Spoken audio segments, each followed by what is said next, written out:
অবশেষে খামেনির মৃত্যুর খবর নিশ্চিত করেছে ইরান।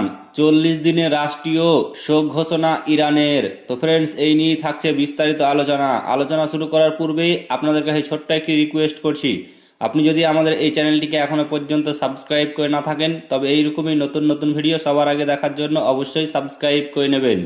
ইসরায়েল ও যুক্তরাষ্ট্রের যৌথ হামলায় ইরানের সর্বোচ্চ নেতা আয়াতুল্লাহ আলী খামেনির মৃত্যুর 7 দিনের সরকারি ছুটি ঘোষণা ও 40 দিনের রাষ্ট্রীয় শোক ঘোষণা করেছে দেশটির সরকার।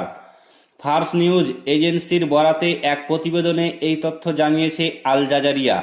এর আগে ইরানের সর্বোচ্চ ধর্মীয় নেতা আয়াতুল্লাহ আলী খামেনি নিহত হয়েছে বলে নিশ্চিত করেছে ইরানি সংবাদ মাধ্যম। দেশটির তাসনিম ও ফার্স নিউজ এজেন্সির ইরানের এই তথ্য নিশ্চিত করেছে।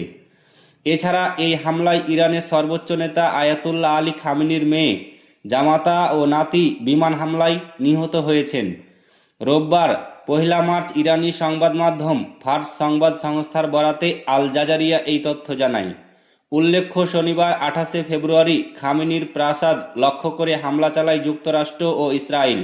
এতে তার প্রাসাদ পুরোপুরি ধ্বংস হয়ে যায়। তো ফ্রেন্ডস, এতে আপনার মতামত কি অবশ্যই কমেন্ট বক্সে কমেন্ট করে জানাবেন। ভিডিওটি ভালো লাগলে লাইক করবেন, শেয়ার করবেন এবং চ্যানেলটিকে অতি অবশ্যই সাবস্ক্রাইব করবেন।